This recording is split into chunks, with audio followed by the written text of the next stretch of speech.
Hey everybody, it's JMac here, or Recon Networks on YouTube. I'm going to be doing my second tutorial today. It's going to be covering the if and else statements, the switch statement, do while, a few system functions, and other stuff like that. So we're going to be having a fun day today. I'm just going to get right into it because this is going to be a fairly long video as it is. So if you haven't watched my other videos already, or my other video, you should probably have a look at that because I'm not going to be introducing any of the stuff that I've already talked about in my first tutorial. Okay, so we're going to start by doing some system stuff. A couple of people asked me how to do a title, how to replace the title on the top of the command prompt, and that is done by doing this. We'll do calculator. Okay, that's pretty simple. It's just a system function. The next thing is system color. A lot of people like to use this to add a little bit of a style to their program. Let's do 2. Now 2 will add black background with green writing. So you can play around with the color combinations. It's in numbers.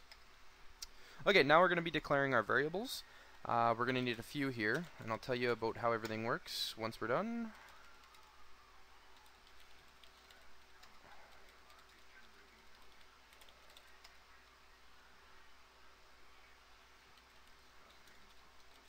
Okay, so we've already been through double. I'm not going to explain it. The char is something that I guess a few of you probably don't know about. It's a character.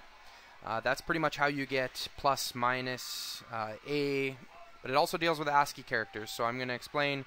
You need to have the little quotes around it every time in order to get the character out of it as opposed to the ASCII value.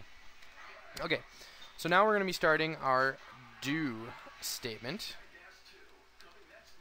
Okay.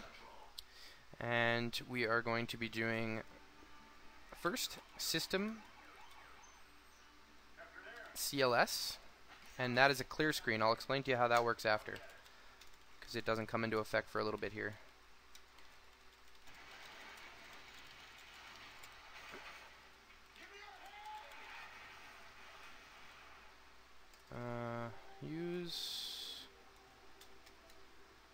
And I'm just going to be squeezing everything together so I can fit it in the screen here.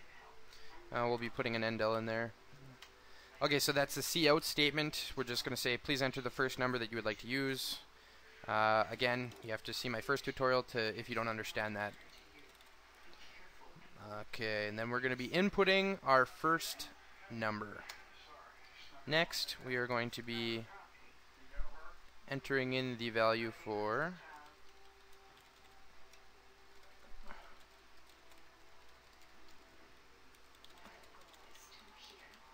the operation that you'd like to complete. So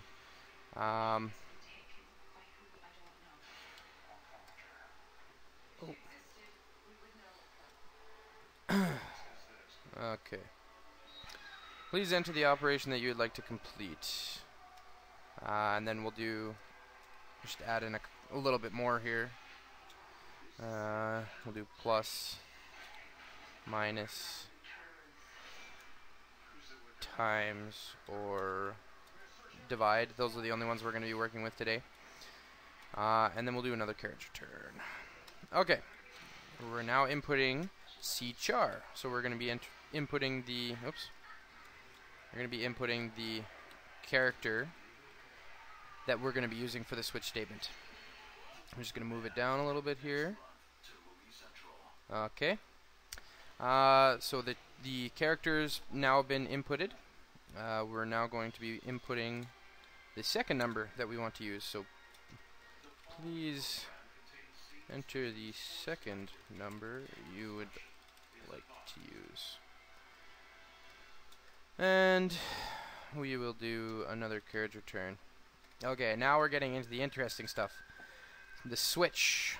So we're going to go switch Char, because that's the character that the user's entered.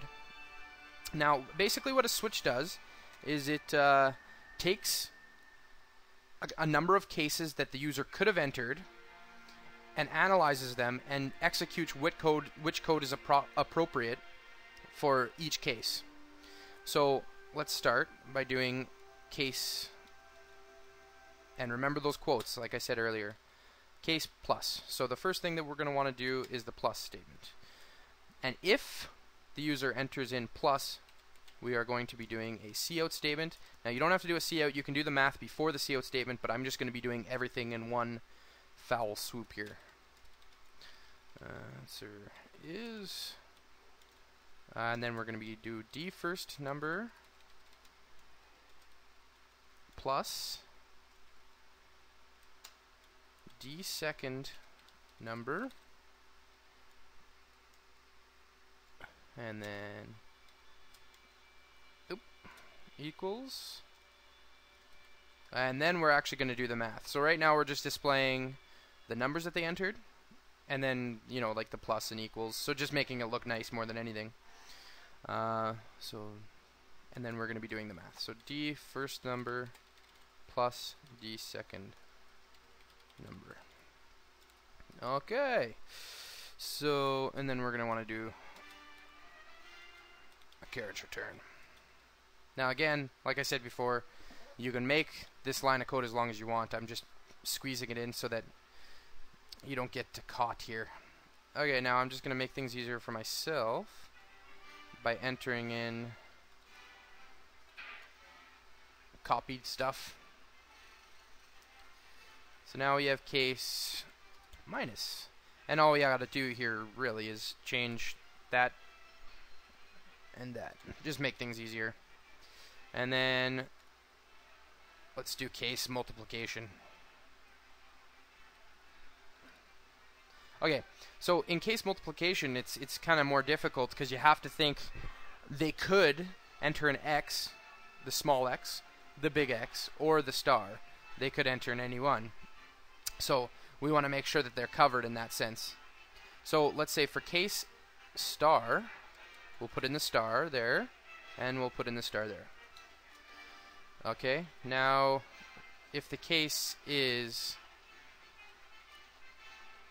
the small x, we'll be putting the small x in here, and then the star in here.